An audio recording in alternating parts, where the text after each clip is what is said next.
recording, please. Thank you.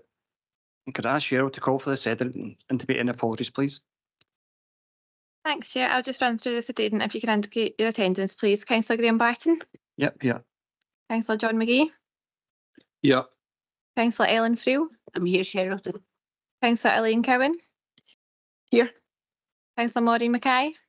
Present. I've got apologies from Councillor Maben and Councillor Maitland. Councillor William Lennox. Yeah. Got apologies from Councillor Billy Crawford. Councillor Neil Watts. Present, Cheryl. Apologies from Councillor Drew Filson. Councillor Jennifer Hogg. I'm here, thank you. And I've got apologies from Councillor Elaine Stewart. Thanks, Chair. Thank you, Cheryl. I'm going to move on to item 1 on the agenda, and that's declarations of interest. Any members? No one in the room. I don't see anybody online, so I think good for that. So moving on to item 2 on the agenda, can I ask Cheryl to take us through the hearing procedure, please? Thanks, Chair. So page 3 of your papers outlines the hearing procedure. The Chief Governance Officer representative will give details of the application. Then the objectors will present their objections to the committee in support of their written objections. Each objector will be given 5 minutes. Then the members of the committee may ask questions of the objectors on the submissions they've made. And to note, this is not to be taken as an opportunity to comment on the merits or otherwise of the planning application. The applicant or the agent will then be given 15 minutes to give their side, and the members of the committee may ask questions of the applicant on their submissions made. And to note again that this is not to be taken as an opportunity to comment on the merits or otherwise of the planning application. At that point, the hearing will close and the Chief Governance Officer representative will address the committee and give the appropriate clarification on any issues raised during the hearing. Following that, the committee will make their decision. Thanks, Chair. Thank you, Cheryl. I'll now move on to item 3 on the agenda, and that is planning application number 23/0642/PP. And that's for the erection of a new dwelling house at land adjacent to 17 Maple Place, Kilmarnock, KA1 2EX. Members, we do have a hearing for this application this morning, and I would propose that due to the complex nature, we'll give 5 minutes for each objector and 15 minutes for the agent, if we're all satisfied with that. Thank you. Okay, can I pass over to Fiona, please take us through the presentation. Thank you, Chair, and good morning, everybody. The application is before committee today. It is a local planning application which has received more than 10 objections and therefore requires to be determined by committee. The application site is located within Kilmarnock settlement boundary as defined in the development plan within an established residential area. The application site is currently a grassed area of open space and a portion of the garden ground associated with the applicant's property at 17 Maple Place. Within the garden ground is a detached garage that's due to be demolished to create space for the dwelling. The site is to the west of 17 Maple Place and sits adjacent to the small garage site containing 3 garages. Surrounding the site to the north, east and west are neighbouring residential properties, and to the south is the Kilmarnock to Troon railway line. The site is accessed from Maple Place, and the properties within Maple Place are all generally single-storey with livable space in the roof of most properties. The only exception to this are the 2-storey detached properties at 26 and 28 Rowan Place, directly to the west of the garage site, accessed off Maple Place. Current planning application is for the erection of a single-storey dwelling house, and the dwelling house will be formed from the space within the curtilage and using the area of grass space. If I can now turn to the presentation for you, members. I do have a bit of an issue technically today, so Madeline's going to help me with the presentation, so please just bear with me as I move from screen to screen.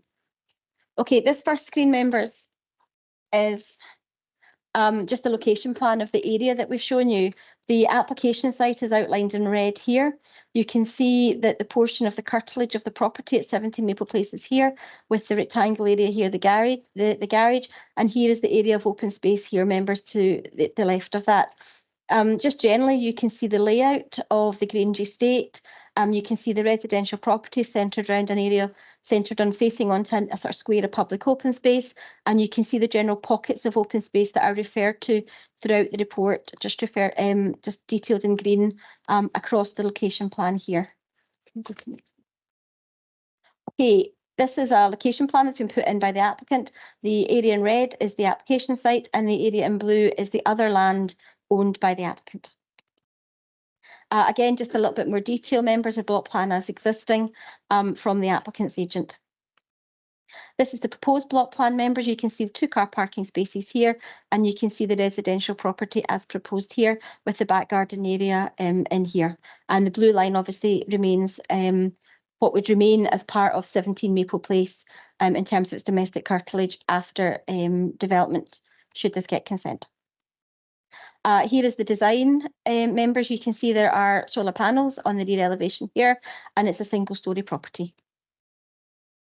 Next is the floor plan, members. You can just see the general layout of the dwelling house as proposed. Here is the local development plan map that we put up. Apologies, it's a little bit blurry. We did have to kind of focus in to try and get it at a scale that was legible, really, so you could see the site. But here is 17 Maple Place here, and here's the area of open space allocated here. Again, members, this is really blurry and I do apologise, but this is just the application site just in here as detailed with the red circle. Some photographs of the general area, members, for you. This is the property at 17 Maple Place. There's the garage that's referred to, and to the right of the photograph, or to my right, is the area of open space. Apologies, members, they are quite dark. It wasn't a great day for site visit photographs, but you can see here's the areas of open space. Here's the turning area. Just at the very back, you might be able to make out the garages where my cursor is, and you have the Ribbon Place properties, the 2-storey properties that I referred to earlier. A little bit more detail, remember, just a wee bit closer up. You can see the wall of the residential property, Maple Place there, the garage, and you can see the area of open space, grassland here, and you can see the garages in a bit more detail at the back. Again, just looking sideways into the rear garden of Maple Place at the back of the side. Again, just the very back of the area backing onto the railway line. Looking back up towards Maple Place, which is where the access is in here. And again, just into the property there.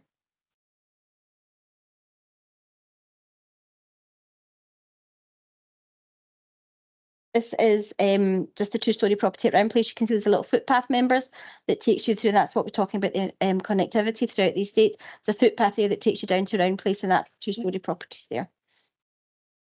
Again, just facing straight onto the property at 17 Maple Place. Just looking at the back elevation. And that's just the access from the main part of Maple Place down here, members, to where the site is tucked in there. Again, just slightly further back as the access road just goes right down to the side of Maple Place. That's looking back, members. As I said to you, there's an area of square grassland where all the properties, residential properties look onto. That's a central area of grassland there, and you can see just the trees and vegetation. Again, it's just Maple Place. That's it. Okay, thank you so much. Thanks, Madeline. Turning back to the report, we've got no objections and consultation terms from ARA, Scottish Water and Network Rail. We have received 14 individual representations that all object to the application, and we've got no letters of support. All objections are summarised and responded to in the report, but in brief, focus on loss of light due to removal of the street light, traffic issues from an increase in vehicles, pedestrian safety, construction noise affecting residential amenity, overdevelopment of the site, lack of on-street site parking, asbestos matters, the new house being out of character with the low other properties in Maple Place, the Grange estate being characterised by an abundance of green areas combined with a relatively low property density when compared to modern developments, and that the proposed development will reduce an established area of green space that existed since the estate was built, but it's been a safe place for children to play away from danger. The report also clarifies and responds to all these points and clarifies where an objection point is material and not a material planning consideration. Sections 25 and 37(2) of the Town and Country Planning Scotland Act as amended requires that planning applications are determined in accordance with the development plan unless material considerations indicate otherwise. For the purposes of the application, the applicable policies relevant are contained solely within the MPF4 and the East Ayrshire Local Development Plan, and it's these policies that have been considered in detail in this report. The site comprises an area of structural open space for Maple Place, and the wider Grange residential development, approximately 43% of the site is open space. Although there is a surplus of open space in terms of quantity within Kilmarnock, overall, as set out within the East Ayrshire Green Infrastructure Supplementary Guidance, this particular residential area is characterised by small pockets of open space located sporadically throughout the estate within connectivity between them. The area of open space is therefore considered to be an attractive key feature of the area. And whilst not large in its own right, it does contribute significantly towards the character and amenity of the area, creating a pleasant, usable green space, and in particular when moving through the estate from Maple Place to Round Place and vice versa, where the area of open space, including the site, contribute to an open aspect and setting. The areas of open space within the estate add greenery and contribute to the general character and open nature of the estate and part of the strategic network. Area of open space as part of the larger network has an aesthetic and community value that would be lost if this development were to proceed. The grassed areas of open space provide a setting for the residential area and help lessen the severity of the built environments within. And this is to the benefit of local residents within the Grange. There are no supporting documents provided by the applicant aimed at justifying the loss of open space, and the loss of open space therefore hasn't been justified, and there's no significant public benefit from the development to outweigh its loss. The development of the open space will result in an overall reduction of biodiversity value, albeit the current value isn't terribly significant in itself, given the somewhat monoculture glassed finish, but again, there's been no compensatory or mitigation measures. In conclusion, the recommendation is that it will negatively impact upon the character and amenity of the estate, whilst also detrimentally impacting biodiversity value. We don't consider that the application is appropriate to the development plan. We consider it to be contrary to the policies of the development plan that comprise both NPF4 and the East Ayrshire Local Development Plan, and there are no material considerations in this instance that would justify an approval, and it's therefore recommended for refusal as per the reasons attached to your committee report that start at page 33. Chair. Thank you very much, Fiona.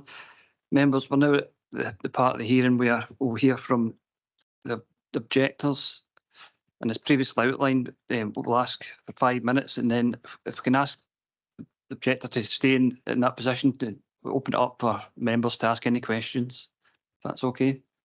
So could I ask Mr. Alan Kerr to come forward to the...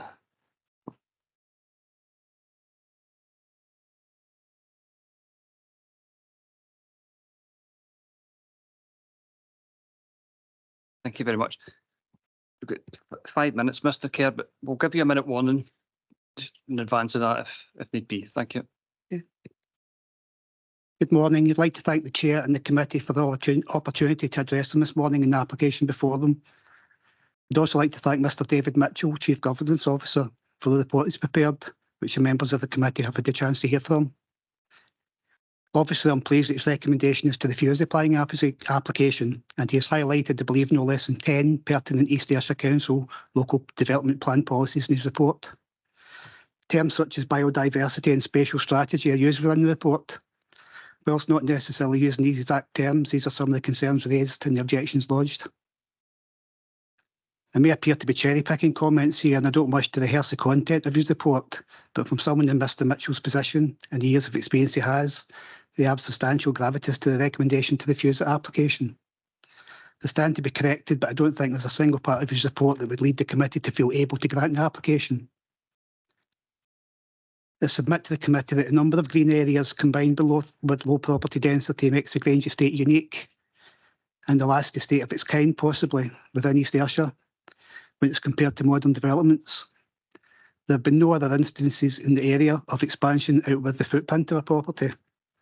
The proposed development will reduce an established green area which has existed since the estate was designed some years ago, having previously served the area as farmland. These areas of open space all contribute to the aesthetics and setting of the estate and add a pleasant appeal to the residential area by virtue of their natural unmolested state. Furthermore, the proposed development would also reduce the garden space associated with the existing property. The loss of such space degrades natural ecosystems and the biodiversity they support. Gardens create habitats for nature, and not wishing to appear flippant, foxes and squirrels that frequent the area would probably also object as well. If this application were to be approved, it would create a permanent obtrusive blot in an otherwise ambient area. There are parts of his report that I do wish to add some context to, as I feel they potentially minimise the legitimate concerns that have been raised. The increase in traffic, for example, is noted as unlikely to be significant, as the application is for a single house. I would point out that even given maximum benefit of the doubt to the contractors involved, and with the best will in the world, there will be a number of workers on site with associated vehicles, and those of us living in the vicinity would be inconvenienced and to the detriment of their well-being. The area already suffers from the contemporary scourge of pavement parking, and this would exacerbate the problem. I also feel that the comments regarding the development being unlikely to impact on global climate and nature crisis trivialises concerns. The bigger picture needs to be considered here, as this particular comment could be said of every single house build or extension. While this may be true of individual applications, local authorities have an obligation to consider the wider implications and collective effects of multiple similar applications. The site eats into a designated greenfield area, and any loss of green space should be discouraged, and the committee has a chance to ensure this today. The report also refers to 20-minute neighbourhoods. Whilst it may be convenient for people to live within walking distance of their everyday needs, this notion is finite and leads to the conclusion that the only possible way to comply with this would be to lose every piece of open space currently available within 20 minutes of the town centre. That would make all such spaces fair game in a race to develop them. Please do not make a decision today which would set such a precedent. I don't speak for everyone who has lodged objections to this application, although the concerns are broadly of a similar nature, but speak only as to how this would affect my family and myself. Although it may appear that disruption and inconvenience would not present a long-term concern, it would have significant impact on those living immediately next to the area whilst works were being carried out. Again, this would influence our well-being and ability to enjoy our surroundings. I note the report also points out that East Ayrshire Council could be liable for costs associated with Maybe any notification. That's 1 minute left. Thank you. Yep. I note that the report points out East Ayrshire Council could be liable for costs associated with any potential appeal of the refuse application. This should not be a barrier to making the right decision here. I'd just like to finish up by quoting Mr Mitchell directly from his report when he says, "The proposed development is considered to be contrary to the relevant policies of the East Ayrshire Development Plan, and there are no material considerations in respect to the proposal that would justify approval of the application as a departure from the development plan." Thank you for listening. Thank you, Mr Kerr. At this point, I'm going to open up to members if they've got any questions. I don't see anybody in the room or online. So thank you very much, Mr Kerr. If you'd like to return to the public gallery, and can I ask Mr Keith White to come forward?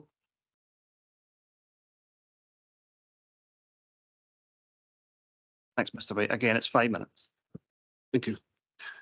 Good morning. Thank you, Chair and committee members, in allowing me to address you on the proposal of a new build at Maple Place.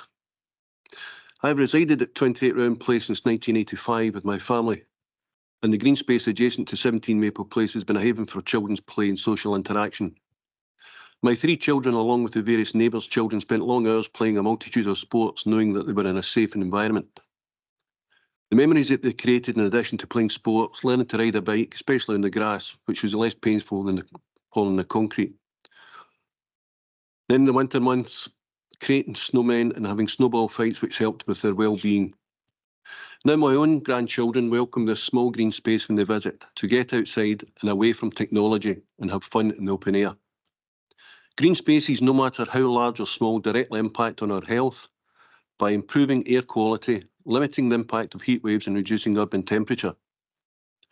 In addition, urban vegetation stores carbon, helping mitigate climate change and reduce the likelihood of flooding by storing the excess water. Spending time in any undeveloped green space with natural vegetation can, according to studies, reduce heart disease, stress, high blood pressure, and improve our overall mood. The loss of this green space will change the whole aesthetic outlook of the area, not only impacting on the nearby residents, but also those who choose to walk through the area to enjoy what the Grange Estate offers. Furthermore, approving this development would set a dangerous precedent for the future of green spaces, not only within the Grange Estate itself, but for the wider area of Kilmarnock. Its removal would significantly alter the visual landscape and the overall feel of the community. Finally, I would urge you, Chair and committee members, to accept the findings by your experts, accompanied with my objection, and refuse this proposal and protect this valuable green space for the community now and for years to come. Thank you. Thank you very much, Mr White. Members, do we have any questions? I don't see anybody online either. Well, thank you very much, Mr White. If you could just return to the gallery, and could I ask Mr Norman Butler to come forward? Again, it's 5 minutes, Mr Butler. Thank you. Good morning, Chair, Committee. My name is Norman Butler, and I live at number 15 Maple Place. This has been our family home for over 37 years now. I'm speaking today on behalf of myself, my wife and my daughter. Firstly, I would like to state that we soundly agree with the recommendation of the report to refuse this application. We would like to commend the report for matching our objections and concerns with the relevant official planning policies. While most of our objections and concerns have been given due credence, there are some genuine concerns that, unfortunately, in our opinion, have not. We feel that more cognizance could have been taken of these concerns. I would like to highlight the more salient points of these. On the report, points 26, 33 and 34 state that the development meets the minimum standards for a 3-bed property by providing 2 off-street parking spaces. In reality, a 3-bed family home could have more than 4 vehicles, resulting in an increase in the need for on-street parking. The existing property at number 17 currently has 3 vehicles, one of which is a commercial vehicle currently parked in the off-street driveway. This development would immediately increase the need for on-street parking. Further increases would naturally be generated by visitors and delivery vehicles. On the report's points 27, 28 and 29 states that as it is only a single dwelling, the temporary disruption caused by construction vehicles, etc. will be proportionally minor. However, I feel that the tight access, lack of pavement and size of the immediate area will cause major issues. It was indicated in point 83 of the report that vehicles would be joining Maple Place from the garage site generally in a forward gear. Conversely, this means that large vehicles like the refuse truck on a weekly basis have to reverse from Maple Place into the garage site due to tight access and the restricted turning circle. This area would be further restricted and made more hazardous if this development were to go ahead. If this development is to be self-built, the timescale of any disruption would increase dramatically and certainly beyond being referred to as temporary. On point 92 report, it states that the private open space will be above the minimum required. But it should be noted that of the 230 square metres quoted, approximately 187 square metres of that is back garden. This represents 81% of the total private space.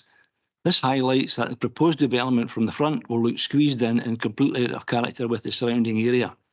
The proposed dwelling house footprint is 39% larger than the existing property at number 17. This appears to be an unusual proportion for this type of development. I would like to add that the report does not mention inaccuracies on the application form and very little reference to any omissions on the plans. Also, the report does not appear to sympathise with our general concerns regarding traffic and road safety. These are major concerns for all the neighbours. As stated in the report and the objections, the loss of this particular open space will be detrimental to both Maple Place and Round Place. If this development goes ahead, it would set an unacceptable precedent for the approval of similar developments within the Grange, resulting in further loss of open space and be detrimental to the character and amenity of the area. There's also the added issue that if a precedent is set by the approval of this development and more developments like this spring up, there will be an increased burden on already overstretched schools and doctor surgeries. To conclude, I would just like to mention that our objections are not personal. We only wish to maintain a friendly, safe and balanced environment. We do not want to lose open space or a street to be turned into a temporary building site and a permanent car park. As previously stated, we support the report's recommendation to refuse this application. Thank you for listening.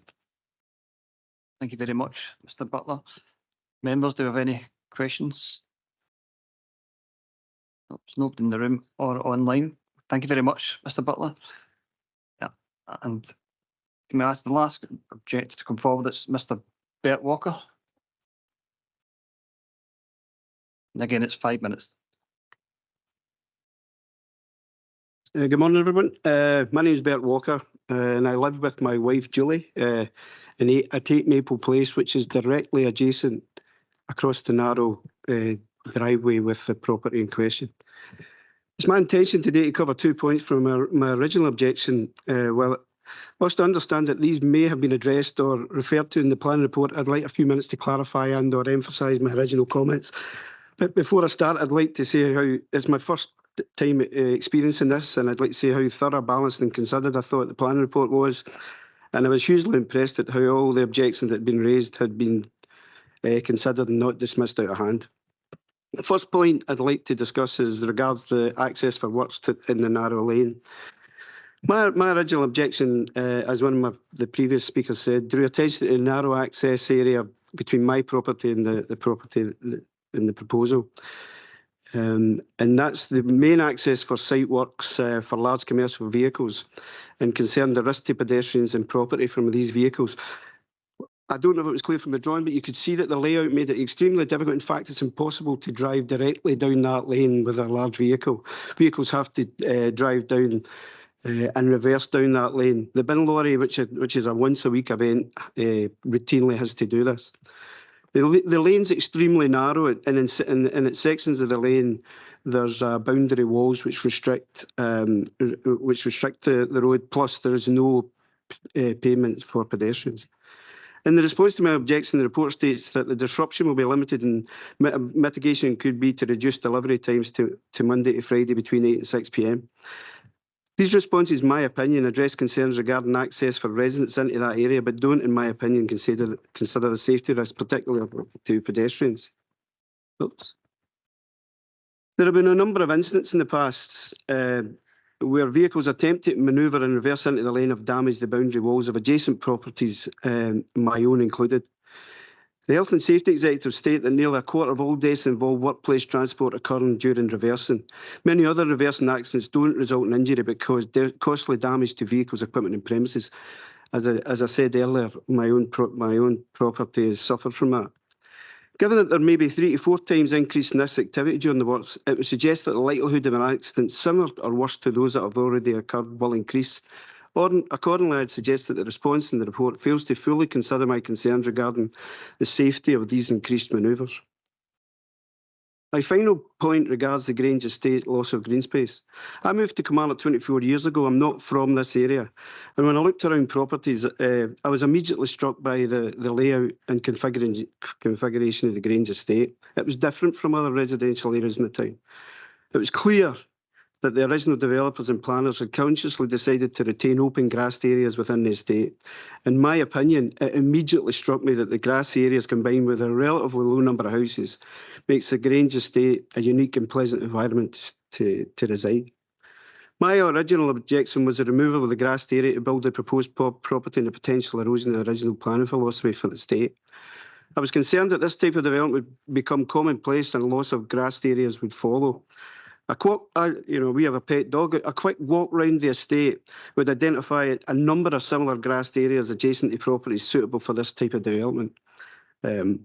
Also, given that approximately 1 mile from the proposed property, there are 2 large residential developments providing hundreds of new homes, it's difficult to reconcile the loss of grass space, the disruption to neighbours and residents with the need for additional properties when properties already exist in abundance.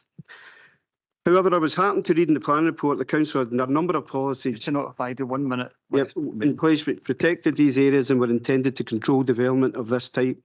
I would therefore ask, when considering this proposal today, you consider the future of our neighbourhood and protect the environment the residents have enjoyed for many years. Accordingly, I request that you support the council policies as outlined in the planning report and accept the recommendation to refuse this application. Thank you.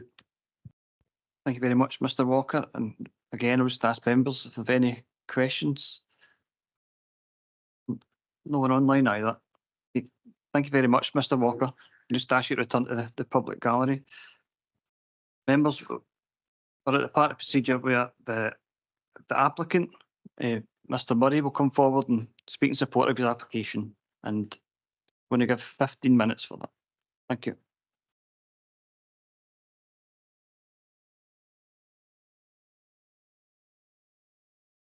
Good morning. I would like to speak on behalf of my family with regards to this planning application and simply address some of the points raised in the objections and relay what this proposed bill means to me and my family. The longer term aspiration for this planning application is to build a house within my private grounds to enable independent living for my sister who has additional support needs, and this is the main overriding reason for this application. When I initially sought to purchase the barren strip of land from East Ayrshire Council Estates Department, I stated within my application that this was my intention for the ground.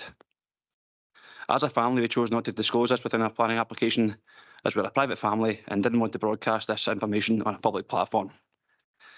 My sister is autistic and has learning difficulties. Longer term thinking is therefore necessary for her well-being going forward. We wish to build a house within my private grounds so that family are close by And with this in mind, my mother, father and both sisters currently reside in 9 Maple Place.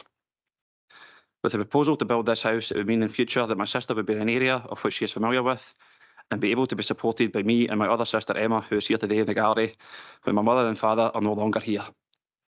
My other sister Emma plans to move into my mother and father's house at 9 Maple Place when this time comes, and this would allow us both to share the responsibility for my sister's future care. As I mentioned, we are making plans as best we can at our own cost for my sister's future care. My family and I do not wish to place my sister into a long-term care facility, but are looking to support her within our own family unit. By building this house, East Ayrshire Council would save hundreds of thousands of pounds by not having to put any support packages in place for my sister's care. Whilst we do appreciate neighbouring concerns, ultimately this planning application and any subsequent build would be for this sole purpose and will remain within the family. It is not as been suggested for financial gain or to be placed on the property or rental market. We feel that we are endeavouring to not only build a house, but build a fair future for my sister, which in the long term would ultimately add social value. This build will be within my private grounds, a known environment and familiar surroundings which are close to community amenities and more importantly close to family members, who will be the support network for any future independent living for my sister. And I would just ask this overriding factor is given due consideration overall. Many thanks for your time and for the opportunity to address this hearing. Thank you very much, Mr. Murray. Members, do we have any questions for the applicant? No, I don't see anybody online either. Thank you very much, Mr. Murray. At this point, and that then concludes the hearing, and I will now ask Fiona to cover any points that's been raised during the hearing process. Still within the 15 minutes. Oh, okay, then I didn't have a note of that, so okay then. Thank you.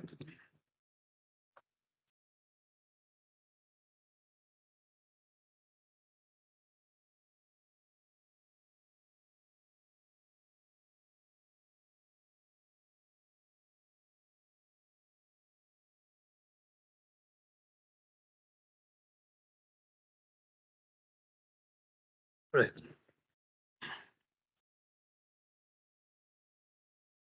Hi, I'm Jim Malcolm from JKM Consultancy. I would just like to start by outlining the history of the application site. There was a previous application 16/0806/PP, which is a change of use in retrospect. Now that was allowed, which actually took about 22% of the area in question, and it's stated in the report of handling it's a relatively small area of that wider open space. I would suggest that the exact same logic could be applied to this application given the surplus of open space in Kilmarnock. The site was advertised by East Ayrshire Council and the client made the end use clear in his offer. We appreciate this isn't a planning matter, but it's worth raising. The land is now privately owned, so debate over public open space is rather obsolete, we believe. The consultees, the report of handling has been robustly written and details the issues, however, I feel it's worth summarising. The roads have no objection. The traffic issues that have been raised are genuine, but it is very common to create a traffic management plan, which is a standard and acceptable condition should consent be granted, and the existing street light can be relocated. Again, this is normal for any development. Network Rail have no objection, subject to conditions. Scottish Water have no objection, other than advisory notes. The reasons for refusal: the loss of open space. There was no discussion through the application which could have alleviated some concerns. The council sold the site and it's now privately owned. It's not safeguarded in the local plan, but it is described as structural and strategic through the report of handling, which we feel it gives more significance wrongly. It seems an overstatement given that it's leftover ground adjacent to utilitarian garages and none of the houses face onto it either, and it's not in the public view. It is only grass. It could have been planted out. There could have been lots of things done if it was so important. There's huge areas of open space within walking distance. It is a small portion lost, but it could be a positive impact overall.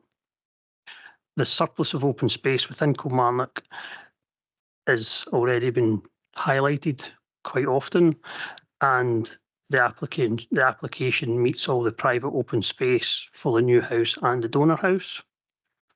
It's worth highlighting as well, there's 170 square metres of open space lost, but there's also 170 square metres of private rear garden gained, which will actually be maintained.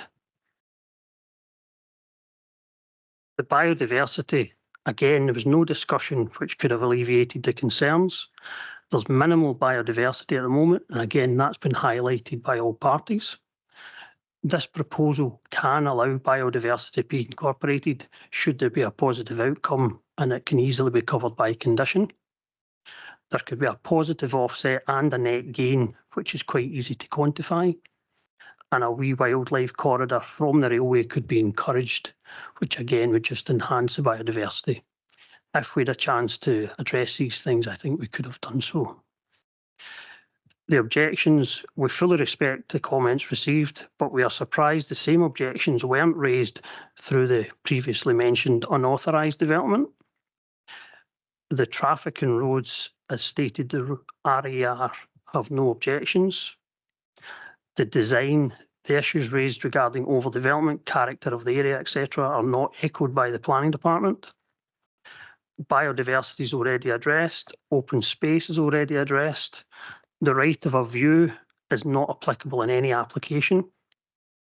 The use of development, the client's already addressed this, but just to say again, it certainly won't be Airbnb or the like. The precedent, it's not likely, I don't believe, as I know of many situations like this and get asked to get involved in other applications, but the criteria here is much different, I believe. The increased traffic can be a consideration, however, ARA have no concerns. The parking provision meets guidance, therefore it isn't insufficient. And as mentioned before, a construction traffic management plan could be approved prior to any work starting on site. The issue of noise, the increased traffic, as stated in the report of handling, is a given, however, doesn't cause unacceptable impacts. In summary, we're disappointed the application is recommended for refusal by the Planning Service, and we'd be happy to answer any queries. Thank you very much, Mr. Malcolm. Members, do we have any questions? No. Okay, then thank you very much, Mr. Malcolm, if you'd return to the public gallery. So we are now at the point where the hearing is closed, and we're going to ask Fiona to cover the points that's been raised during the hearing. Thank you. Thank you very much, Chair. I don't have anything really to come back on relative to the points made by the objectors. I do have a couple of points to make regarding Mr. Murray and Mr. Malcolm's submissions to committee. Whilst the area of open space may now well be privately owned, it is still in planning terms open space. It is still part of the structural open space of the area. In terms of the discussions that lack of discussion to the application, we will assess an application on the basis of which it is given to us. Obviously, Mr. Malcolm did confirm that the site being advertised wasn't a planning matter, and it isn't. It's a matter for estates. It's a separate legal matter. Previous application in the past, I note that application is there. It is part of the planning history. It's identified in the report. Each application is considered on its own merits. Obviously, one of the changes that we've had since 2016 is we have had the introduction and adoption of NPF4 as national planning policy, which is now part of the development plan. And you'll see that the reference to the NPF4 policies in the report, which are quite strong in terms of public open space, etc. The last point I have to say is quite a sensitive point to make, and I do sympathise with the applicant and their family matters. Unfortunately, I do have to advise members that the occupant of a home is not a planning matter, and I recognise it's a very sensitive situation.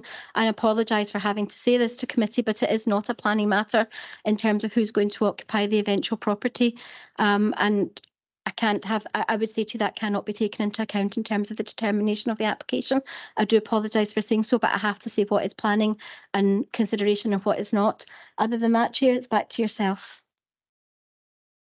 Thank you very much, Fiona. Members, I'm going to open it up for discussion, comment or questions. Lead in for any motions in the decision. Members, yep. Councillor McGee. I just looking for some detail regarding that it's still considered open space in terms of planning.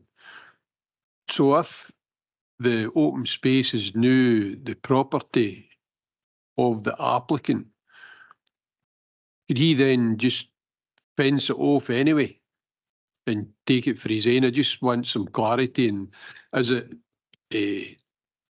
regarding open space? Thank you. Just you, Chair, just to confirm, yeah, that is the case. I'm constrained in what I can say. Just for the benefit of the background, I'm David Mitchell. I'm the Chief Governance Officer, and I would just clarify that while all reports rightly go out my name as a head of service, I'm a lawyer. I'm not a planner. They are prepared and written by planning colleagues. They are signed off by me, and they absolutely go out my name. And I do take full responsibility for every report.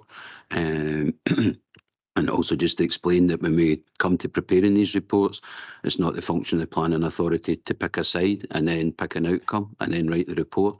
We don't pick sides. We deal with issues. Sometimes we might find ourselves in agreement with an applicant on a point. Sometimes it might be in agreement with an objector on a point.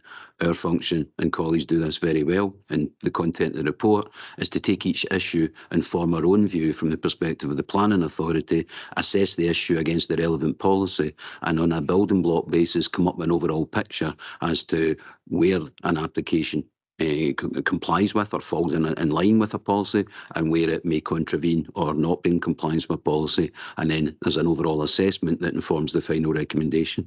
So we very, very much avoid picking sides in any of these kind of situations. In terms of Councillor McGee's inquiry, I will need to be careful. I can advise this committee there is a formal complaint live at the moment in respect of the process that was undertaken by the State Service in the marketing and disposal of the site. It is my understanding, as a matter of fact, that the site was bought by the applicant without being subject to the obtaining of planning consent. So that deal is done, the title is transferred, and the applicant is the owner of that ground, and like any owner of private ground would be in a position to carry out any development that doesn't require planning permission, i.e. fence it up to a height of 6 foot, without any planning permission. That would obviously affect the ability of anyone else to use that space because it is now in ownership. Notwithstanding actual accessibility, it is still considered to be green space as is set out in the paper, but legally now it is within the applicant's ownership, and that is a fact. You want to come back on that as well? Yes, thank you very much. Just to clarify that if you were to fence that off, I think that might well change the use of the public open space because it would be fenced off, therefore no longer open space. The heights, obviously, we would have to look at the General Committee Development Order, but there is provisions for fencing over a metre to require consent in certain circumstances. So we would have to look at that, but fencing off that site would change the use of it because it would no longer be public on the basis there'd be a fence around it. So it would require consent. Just to Chair, go back to my earlier point, that's why I made the point that it's planning colleagues that deal with the planning issues, and I appreciate and I thank Fiona for that clarification. So what you actually have is a situation where the owner owns it and may not be able to do anything with it, including a change of use, simply to fence it off. So that's why I make the point that the acquisition was made without the missus being subject to obtaining planning consent. Councillor McGee, you quite happy with that response? Would you like to come back in it? No, I think as David's detailed, Ken, there's things that are happening that aren't to do with the planning committee.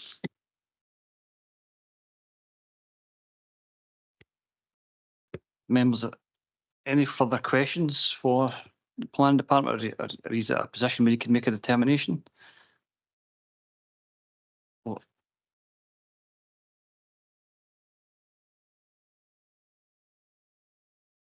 Councillor Watts, thank you. Thank you, Chair. whilst I appreciate the reasons why the applicant would wish to build a property for his sister, as has been outlined, that isn't really a planning reason. I personally think that putting an application or within this application, it would possibly set a unacceptable and dangerous precedent within this area. So, Chairman, I would move that we refuse the application as lines with the report and with the conditions and various aspects within it. Thank you, Councillor Watts. Would there be any members? Yeah, that's seconded by Councillor Friel. Is there any other members otherwise minded? I think that is a unanimous decision then. So, Cheryl, could you record that decision, please? Thanks, Chair. So just for the purpose of the minute, to know that this application has been refused. Thank you very much. I think we're going to take a couple of minutes. I think the gallery's going to clear it in. Fiona, I think you're leaving at this point as well. Thank you. Reconvene in a couple of minutes.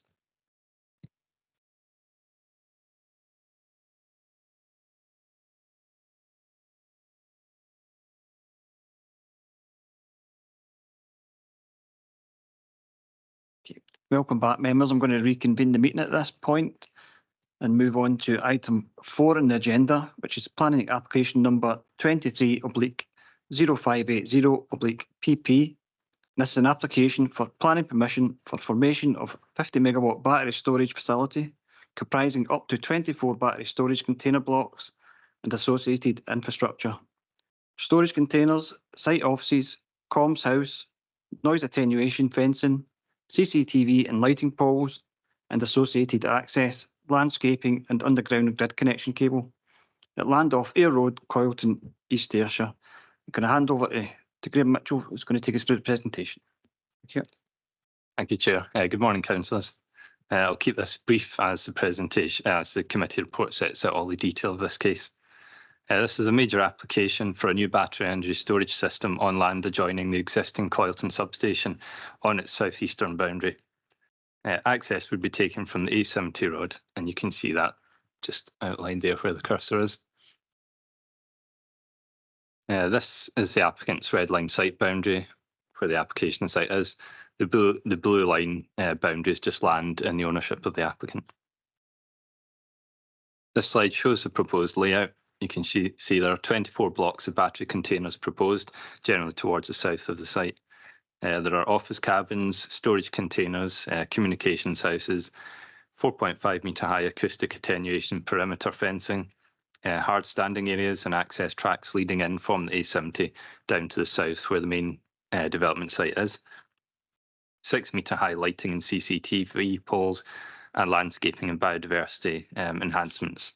That landscaping and biodiversity planting will feature predominantly around the boundaries of the site and would provide some screening of the development once it's established. There would also be a suds pond in the southern section of the application site. The following are some slides showing some of the existing views and photo montages indicating what the development would look like on site from key viewing locations.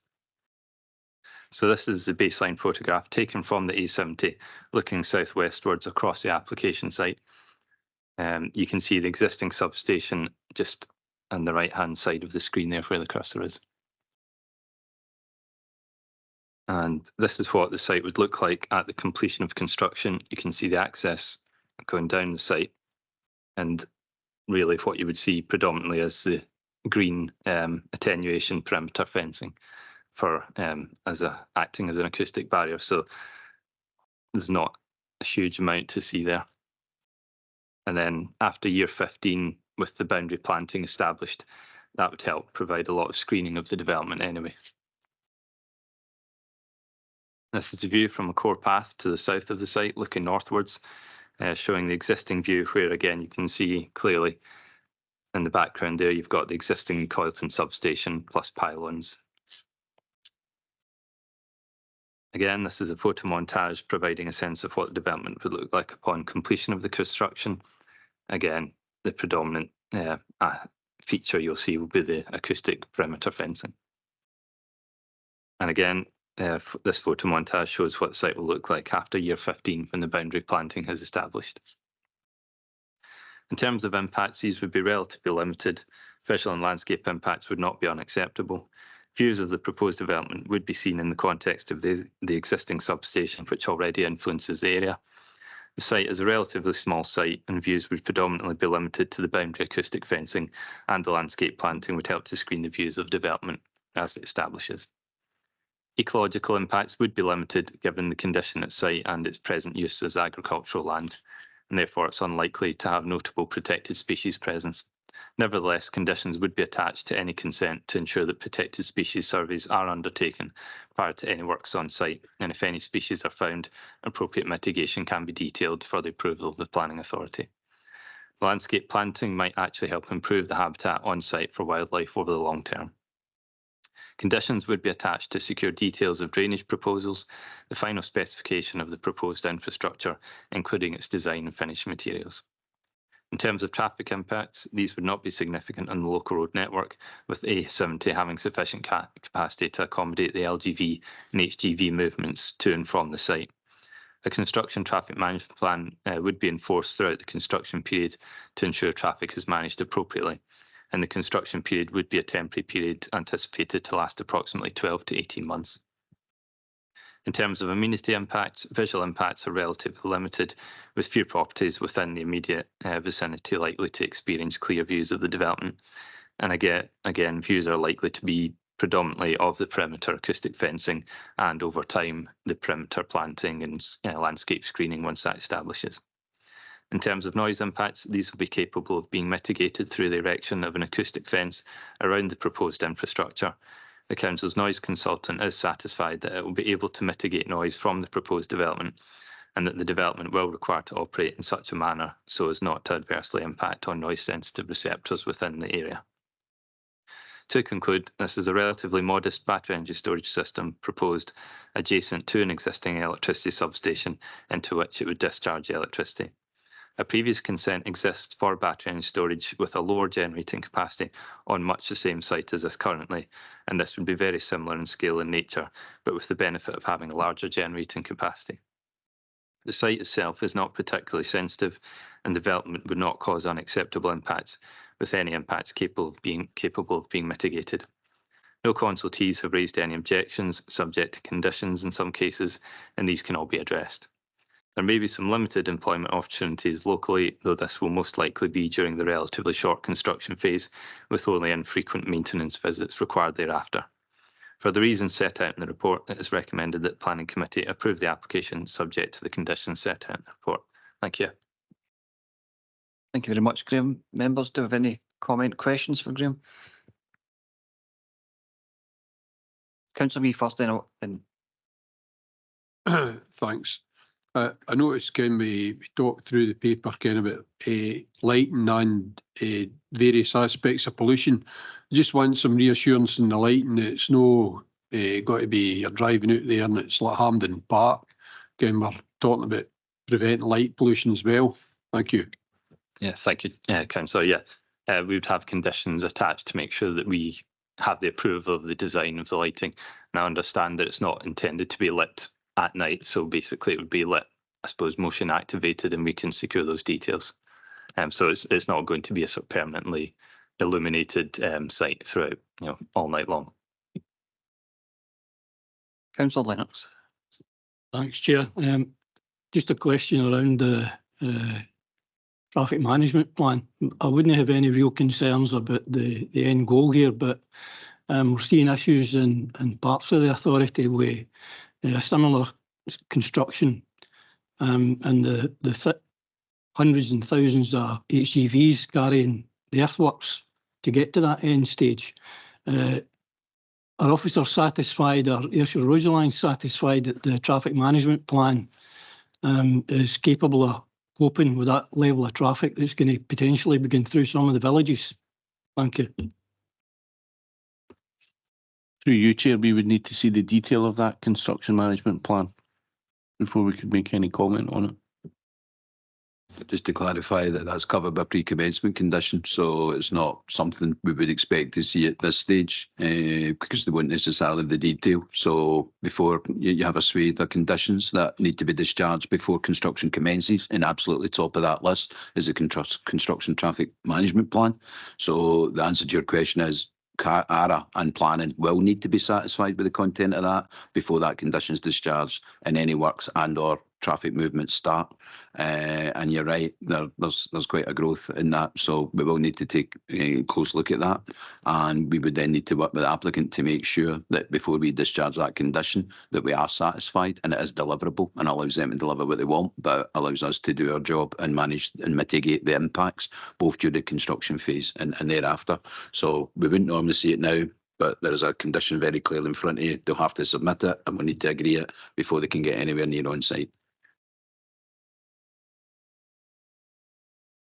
Sorry, just to slightly contradict that, we actually have a construction traffic management plan in place that has been commented on. So it was submitted as part of the application, which was built on their previous submission, and ourselves and ARA have raised no objections to it. It is out onto an A-class road that's quite capable of taking the volumes that were suggested. So at this time, it appears to be acceptable, and we have a condition in place to make sure that that's all implemented, including some extra details on abnormal loads and so on. So sorry, just to slightly contradict what officers have just advised there. Sorry. Go back to my earlier point, I'm not a planner. What I described is, and I accept what David's saying, and apologies, I did read the report. The normal approach is what I described, and I'd taken false as affirmative from my colleague's comment, but the position remains the same. The traffic management plan will need to be satisfactory, and it's not a one-way process of them just telling us what the movements will be. We do need to push back. We've got another one just now, a separate battery energy storage station, where they come up with additional requirements, and we're very much in active dialogue with them. And it is not just about finding ways to give them what they want. It is about making sure that the impacts are mitigated. And just a final point, sorry, just to clarify, in terms of the construction traffic condition, it does give us the option, unless otherwise agreed in advance by the planning authority. So the condition itself does allow for scope for any changes to the existing construction traffic management plan, should that be required. Thank you. Yep, does that give you comfort in that, Councillor Lennox? My reason for asking it is I think we need to, going forward, I think because of the number of these that are potentially we're going to see within the authority, we need some special focus on the amount of HGVs that are going to be rolling about the countryside. Thanks, Chair. Thank you. Is there any other further questions, comment, or are we happy to approve the planning application subject to the listed conditions? Yeah, I think that's unanimous. Thank you very much. So I'm going to move on to item 5 in the agenda, and that is planning application number 23/0148/AMCPP, submission for approval in relation to condition 3A and its decommissioning and restoration scheme of planning consent 23/0105/PP at 3 Underwood Private Depot off Auchinleck Road, Cumnock, East Ayrshire. And I think it's back to you again, Graham. Yes, thank you, Chair. As Chair's just noted, this is an application for approval of matters specified in conditions relating to condition 3A of planning consent 23/0105/PP, which was for the installation of ground and roof mounted solar panels at the Underwood wastewater treatment works. As under the Council scheme of delegation, committee approval is required by a condition imposed on a grant of planning permission to address conditions relative to the restoration and aftercare of sites. Condition 3A requires the submission of a detailed decommissioning and restoration scheme for the written approval of the planning authority. The condition itself sets out the various matters and details to be included in the decommissioning and restoration scheme. The decommissioning and restoration and aftercare strategy sets out the various actions to be undertaken to decommission the development and restore the site. This includes the removal of the ground and roof mounted solar panels, removal of their mounting frames and associated cabling, The solar panels and electrical inverters will be appropriately recycled. A site survey would be carried out prior to decommissioning works taking place, just to ensure that there are no nesting birds or any other species which may be disturbed by these works, and the decommissioning works will be scheduled to take place out with the breeding bird season. 6 months after decommissioning has taken place, the site will be reviewed to determine if the ground has reverted naturally or revegetated naturally, with commitments to undertake additional planting where necessary, with the species mix to be agreed by the Planning Authority prior to implementation on site. The decommissioning and restoration is anticipated to take several weeks, with approximately 4 weeks for the removal of the ground-based panels and an additional 4 weeks to remove the mounting frames. Removal of the cabling and roof mounting frames will take approximately 1 week. The roof-mounted panels will be removed in parallel with the ground-based ones. Condition 3A of the planning consent requires a decommissioning restoration scheme which addresses the matters set out in that condition. Having reviewed the submitted scheme and for the reasons set out in the report, it is recommended that the application be approved. Thank you. Thank you, Graham. Members, any comment or questions? Are we happy to approve part A of the planning condition 3 is set out? Okay. I think everybody's in agreement there. Thank you very much. On to item 6 in the agenda, and that's the conclusion report and restoration works relating to planning permission reference 17/0538/PP at House of Water, Surface Coal Mine, Cumnock. And Madeline, I think you're taking us through this one. Yeah, thanks. Let me just get this presentation.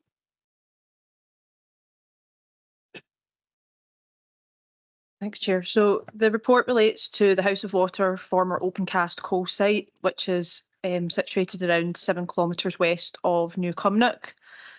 The site was originally operated by Scottish Coal Company Limited from 1996 until it entered liquidation in 2013. Following this, Hargreaves Land Limited took over operations at the site. Hargreaves then submitted a further planning application in 2014 to consolidate all previous planning permissions at the site, of which there were several, and this also included a revised restoration proposal. That application was approved, and then following this, a further application was submitted in 2017 to vary some elements of that 2014 approved application. The 2017 application included a further revised restoration scheme, and as noted in the report before you, the site has now been restored to the scheme approved under that application. So here, this is a location plan of the site. Here we can see the location of the House of Water complex outlined in red, close to New Cumnock. This is a component parts plan of the site.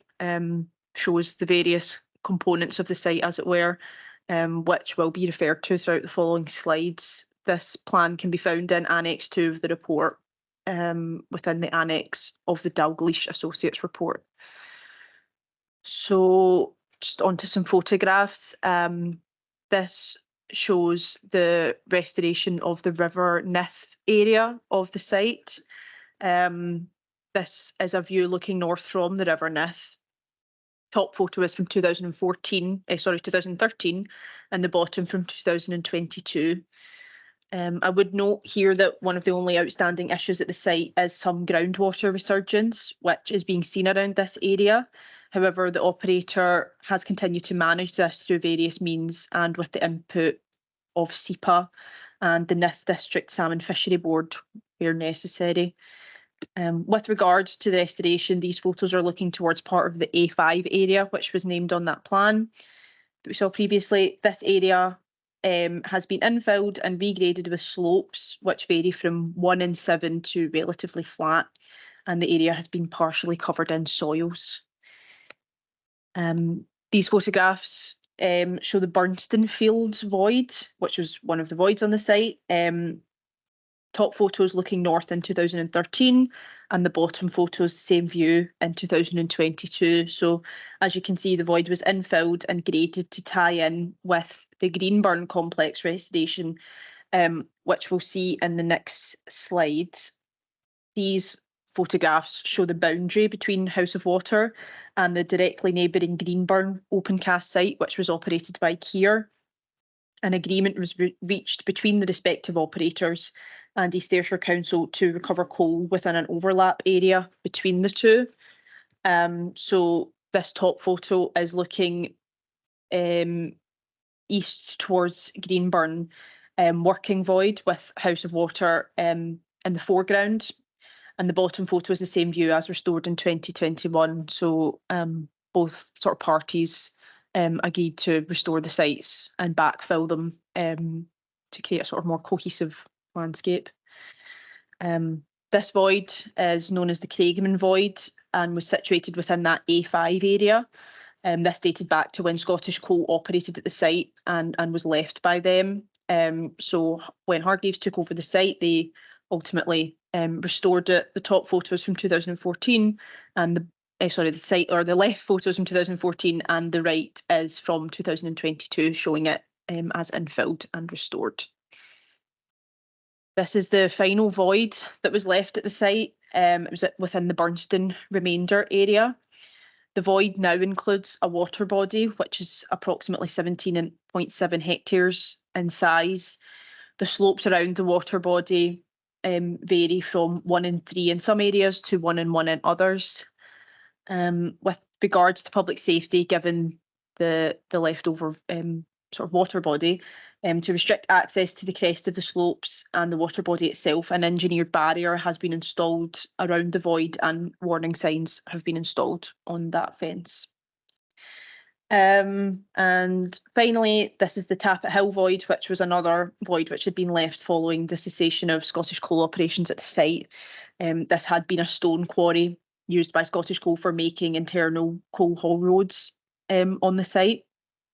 In 2013, when they left the site, it had been partially backfilled, but it was then infilled by Hargreaves to its pre-quarry height using materials from workings in the Burnston remainder area, which were ongoing at the time.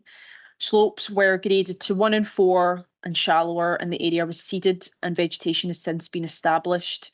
I would note that since this photo was taken in 2019, this spoil material in the foreground has been removed. So finally, with regards to the future of the site, currently Hargreaves are undertaking soil remediation works, which are out with the remit of planning, and the site restoration. Out with the remit of planning and the site restoration, and part of the site now forms part of the currently under construction North Kyle wind farm. Aside from this, Hargreaves' site owners may wish to explore options for future use. However, this would be separate from this restoration and aftercare relating to the open cast coal site. As noted in paragraph 2 of the report, it is recommended that the Planning Committee note that restoration is being completed in line with the approved restoration scheme and the remaining Section 75 obligations can be discharged. Thank you. Thank you, Madeline. Oh, some transformation you can see in those photographs. Amazing before and after. I know the recommend this.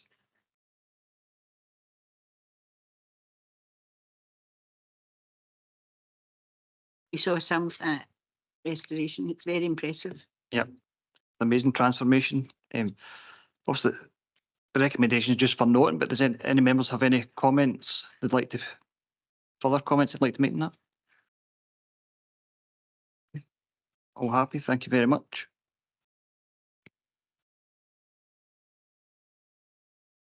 Move on to item 7 on the agenda now, and that's the compliance monitoring update of major developments and environmental project.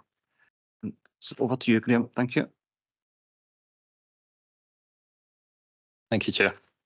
The compliance report provides an update on major planning developments, including open cast coal restoration sites, quarries, landfill, onshore wind farms, and electrical infrastructure projects during their construction, operational, and restoration phases. This report covers the period from the 1st of October 2023 to the 31st of December 2023. Appendices 1 to 8 provide the detail of each of the developments, and the report provides a summary of the main points.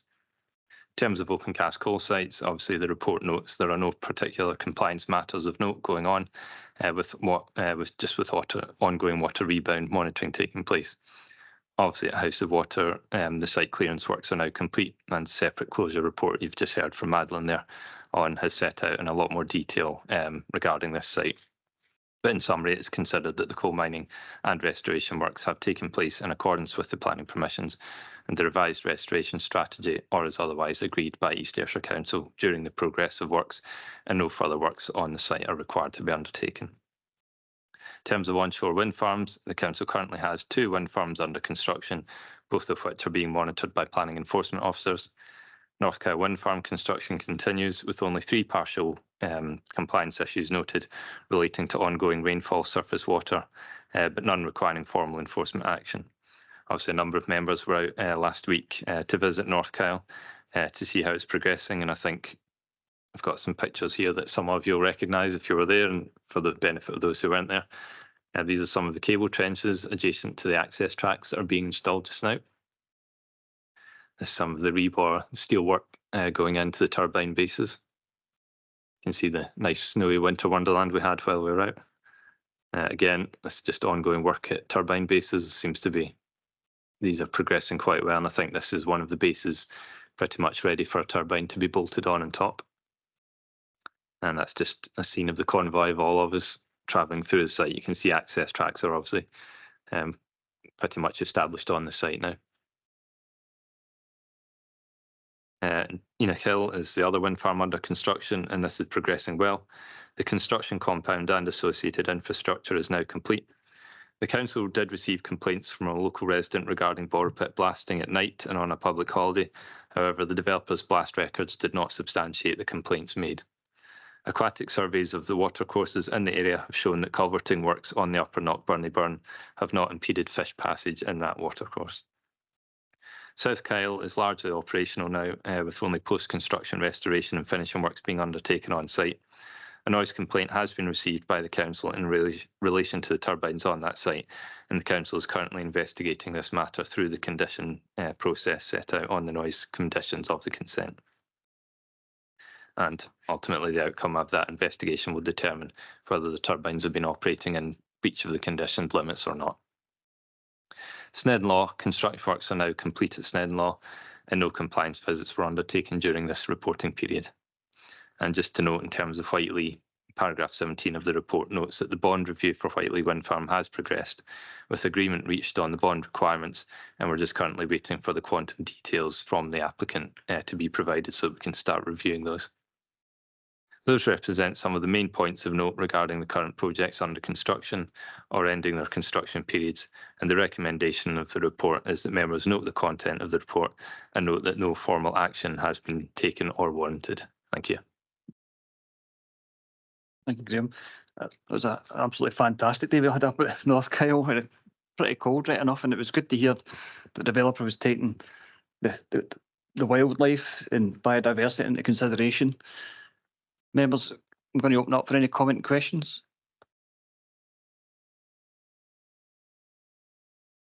Oh, Councillor Hogg, thank you. Hi, thank you. Yes, in relation to North Kyle, after the visit there last week, I've had emails from concerned members of the local area regarding oily water going down into the River Doon. I've asked SEPA to have a look at that, but is that something that should be brought back to planning as well? Thank you, Councillor. Yes, that's something that can be raised, and we do have compliance monitoring officers on site, and there is an ECOW on site, but certainly any matters can be raised, and we'll make sure that they're looked into.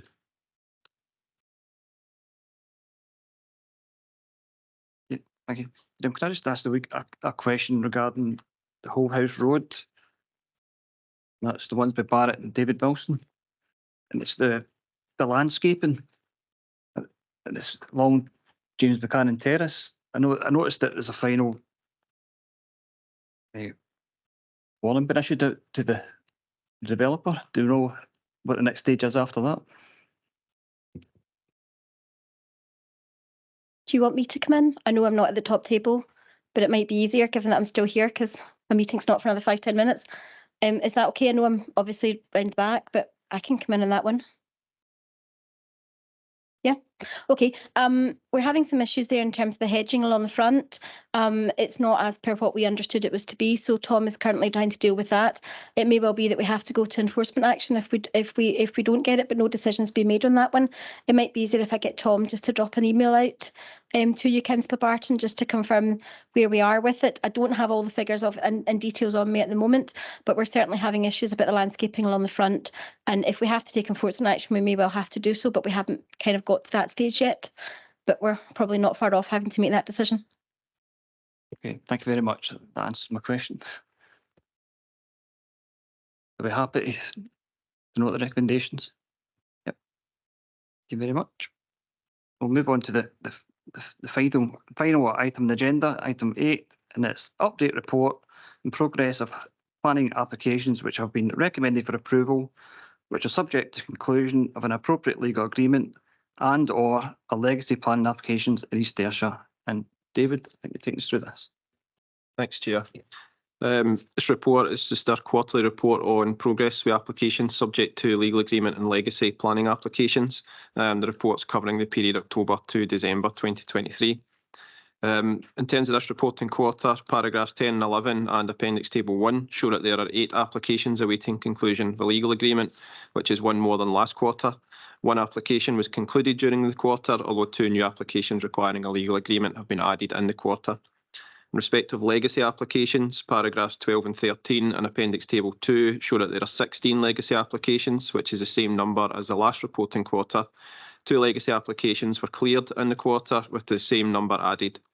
Many of these applications are under processing agreements, which project manages the application to revise timescales, and most applications are progressing well, with some of the stated cases withdrawn after this reporting quarter concluded. One application is considered to have largely stalled, as noted in paragraph 11, due to delays by the applicant and progress on the legal agreement. This application will be returned to Planning Committee in the near future unless the applicant re-engages and progresses the legal agreement in the near term. Members are therefore asked to note the content of the report and the actions in each application set out in the tables, which is to essentially allow continued progress in each legacy and legal agreement application, but that one case, which is a legacy case with a legal agreement requirement, be returned for reconsideration in the near future by the Planning Committee in light of the lack of progress over the last number of months. Thanks, Chair. Thanks, David. Members, any comment, questions? Are we happy? Yeah, it was just, I'll go for the hat trick and see if I can get it wrong again. But I think the one that David referred to there in terms of paragraph 11 at Paul Hearn, what it shows as the purpose of this report is quite rightly to make sure we are maintaining certain performance levels, that there's no unnecessary delay or drift in concluding these agreements.